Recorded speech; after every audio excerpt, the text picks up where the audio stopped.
So the big question is this: how are those in the self-storage industry like us going to be successful in today's market? That's the question, and this show will give you the answers. My name is Jim Ross, and welcome to the Self-Storage Show.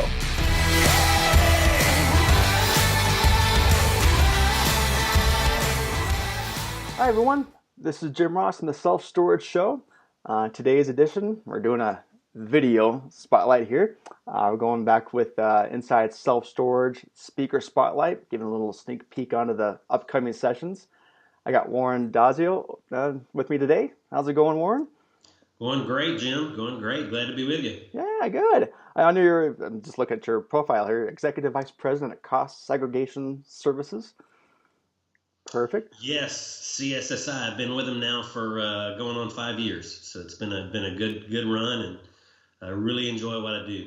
Well, before we kind of jump into the little presentation preview, I actually want to kind of know, how did you get involved in this kind of work?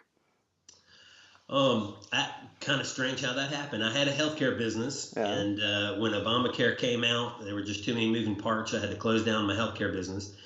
And I enjoy riding bikes. I'm a road rider for exercise. So I was riding a bike with a buddy and telling him I was having to close my business coming up soon.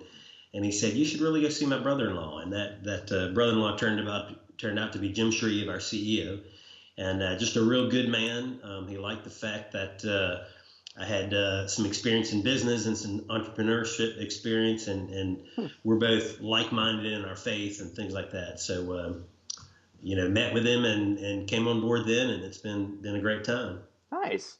And so with this kind of work, do you a lot of different kind of businesses, or is storage just a small aspect of what you guys do, or? Anyone that owns a commercial building. Okay. Anyone that Gotcha. owns a commercial building. So we do work for banks, apartment complexes, even residential rentals. You name it. Up to big sky rises to manufacturing facilities, where I think we're doing a $155 million manufacturing facility right now, and then we do a little mom and pop self storage that they paid $400,000 for. So everything in between. Nice. Well, I know you're speaking at the ISS show, and you're all about improving cash flow, so that should be of interest to owners. They don't want their cash flow going, so you're talking about. Nobody likes to pay taxes, no. Yeah, so that's what kind of you're talking about. Tax reform strategies for self storage.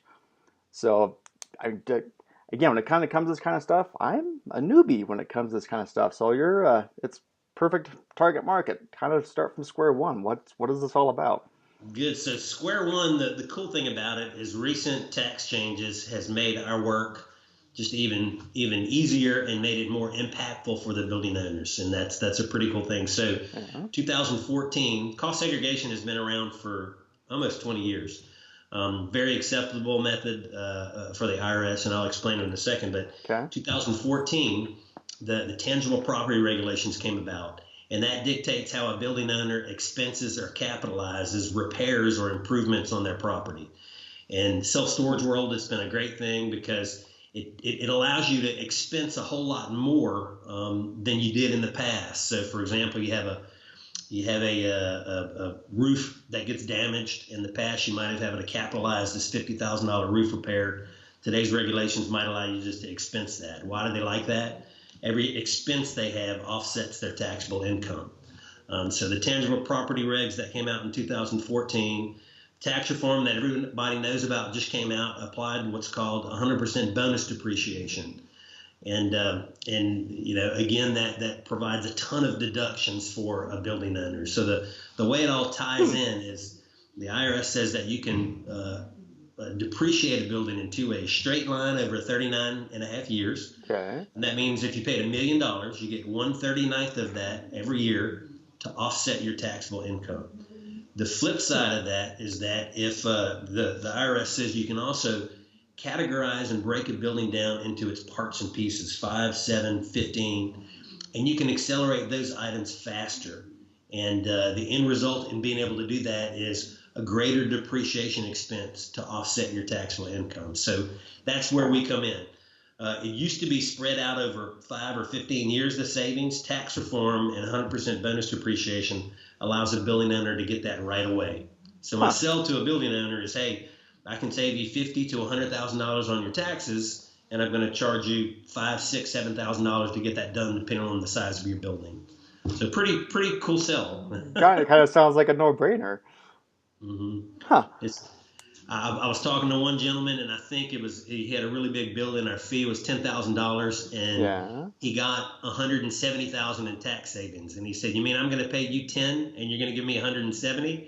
He goes, "I'll do that all day." So, so Wow. it's a very easy thing to sell because most people don't like it. The pitfalls, it's a little complicated. So you typically have to get a CPA in on the discussion. We don't Okay. replace the CPA. We're an engineer-based consulting firm, and in That's what I our was end going to ask result, we you. give the numbers to the CPA and the client, and they apply it on the tax return. So what kind of information do you start gathering from the owner? What information do they have to give to you to let you do your Yeah, job? for us to do we don't charge a dime. We run a pre-analysis, and the pre-analysis is tell us what you paid for your building, when you bought it, Okay. and hey, have you made any improvements since then? And then what type of building, like climate controlled versus non-climate controlled, is helpful for us to know. We run a pre-analysis from that little bit of information, and we can generate for them, hey, here's the estimated savings we can generate for you this year, and here's our fee to get it done. So If they've had, go like a ahead. for like a case study. I mean, I literally just wrote a $150,000 check for one of my sites for a roof repair. So No, yeah, that's perfect. So okay. here's what the law says. The law says, and this is where we come in, kind of advising people. Yeah. If you have a $400,000, let's say a $300,000 roof, and you have to repair $100,000 of it, Yep. the IRS law says if you're repairing a third or less, you can expense it. If you're repairing more than that, or it's an improvement, you have to capitalize it. And it's more complicated than that, but Sure. very few Sure. people know about that. That's usually some of the things that I'll talk about at an ISS event, is really to say, hey, Yeah. are you aware these are the things you can capitalize? But also be aware some things you've been expensing you need to be careful about because the IRS really doesn't allow it. So there's great benefits, but there's also kind of some compliance issues that you need to pay attention to. And then here's how, we like to say that tax reform, the TPRs and cost seg kind of creates a perfect storm for deductions. And it's true, but you do need to be careful. Like any building owner, I'll talk to at the self-storage conferences, and Yeah. they'll say, "Oh, we just expense everything," and I'm like, "Well, be careful." If you get called on the matter, audited, you're going to get in trouble for that. So And that's where it sounds like that's where how you're working in conjunction with your CPA. You're kind of helping maybe shed some light on things maybe they're not aware of. yeah, Kind of a that's thing. exactly right. Okay. A CPA has to learn so many details of the tax law, Yeah. and ours is a very narrow piece. We learn from top to bottom. I actually travel. I did several state CPA associations where I would give a 2-hour CPE on this tax law. So Yeah. we partner with a CPA. We don't do tax returns. That's not our business. We want Yeah. to work with a CPA to bring that benefit to their clients, and everybody wins when we do that. Interesting. So, like this, you're talking about the pre-analysis type of Yep. a thing. How does that work? So, like I said, if it's an existing building, Okay. we ask for a depreciation schedule. Okay. If it's hey, we're about to buy a building, we're going to pay $3 million. It's going to be 80% climate controlled, and the rest is not going to be climate controlled, and Okay. we're going to buy it in June of 2019. We've done somewhere in the neighborhood of 20,000 studies, cost seg studies. So we've got a really good software that'll generate a estimate that says based on your type of building, climate controlled versus non-climate controlled, the cost. We'll run the numbers for them, and it'll say, if you do a cost seg study, it'll generate $100,000 in extra depreciation this year, and at the 37% tax bracket, that's $37,000 in cash Yeah. that Yeah. you don't have to pay the IRS this year. So that's kind of how the pre-analysis. And then they look at it and say, okay, yeah, I want to move forward, and they sign an engagement letter. They pay us 50% of the fee, and then we begin. And we ask for a few more documents. We do a site visit of every property. We collect Cool. blueprints, appraisals, all those sorts of things. And from putting all that together, then we bring it back to our engineering team that does their engineering-based work on the job there. Huh. So And I'll just put myself in the owner's shoes here for a second to get that pre-analysis to kind of get just to see if there's some savings there? Is there cost associated with that? No, yeah, no, that's it. That part is a See? no-brainer. Yeah, Yeah. that's a no-brainer Hey, then. I have a client in Louisiana that I'm talking with, and they have 30 buildings, and they just said, "Look, here's our depreciation schedules on all of our buildings. Tell us Wow. if there's a benefit."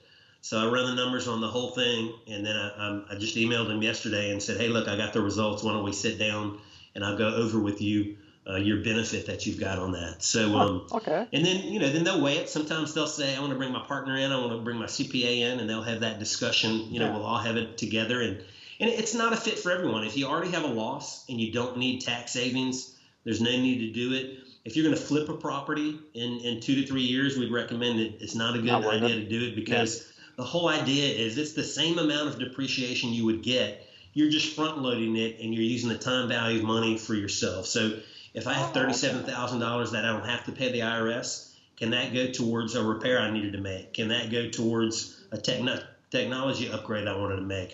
The whole point is you want to invest it Gotcha. back in your business and at some rate of return be able to use that money instead of the IRS holding it and giving you a little bit every year, kind of like the lotto. Hey, I Yeah. want it all in one lump sum instead of spread out over 30 years. That's kind of how it is. Okay, now that made sense in my head. That was a perfect way to explain it. I'm serious. That was perfect. Now it clicked. I get it. One of our guys calls it an interest-free loan from the IRS. He says, Yeah. it's out there and the IRS gives it to you. What you're doing is you're saying, I want it on the front end so that I can use it. And then that was one of the downfalls in the long term when you sell a property. If you've taken all that depreciation out, you pay it back in the form of recapture. So, Okay. it's the same that you do. It's time value of money. That arbitrage is that interest that you gain by putting that cash flow to work in the meantime. Gotcha. Okay. Now it makes sense to me. Perfect. Well, that's great. No, and that's that's why I wanted you on here because I mean sometimes you might be looking if you're at the show, at ISS show, and you're like kind of looking at the bios.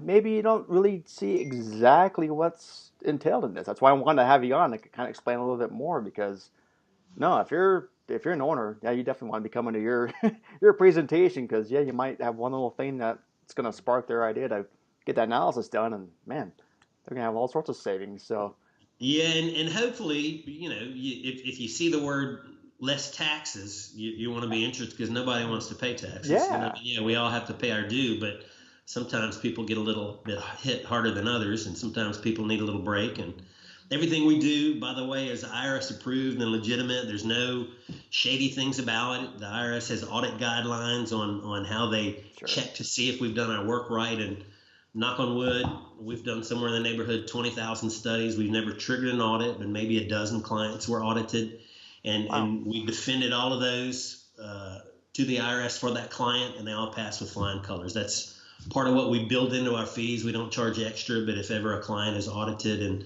and our work is reviewed, we'll defend that at no cost to the client. Cool. Okay. Yep. That's great. So again, kind of a no-brainer, no risk. Yeah. So yeah, why not?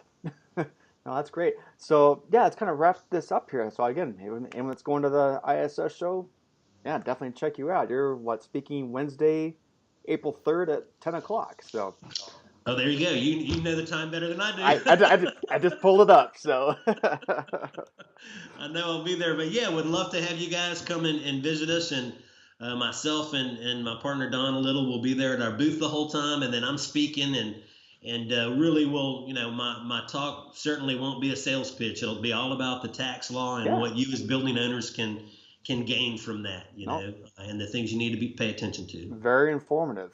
But also not a sales pitch, but people want to listen to this and watching this and want to get more information. How do they reach out to you?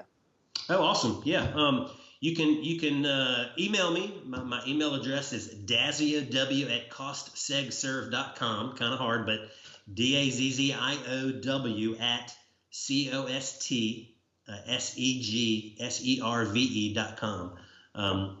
Dazziow at costsegserve.com. They can reach me at my office, and that number is 225-367-1154. Happy to tell you more about it if you like. And we have a website, cssistudy.com. You're welcome to go check out the website and learn a little about it as well. Perfect. Great. Well, sounds good. I'll catch you in Vegas here soon, Warren. So I'll see you then. You got it. Thanks, All Jim. right. Take care. You too. Bye.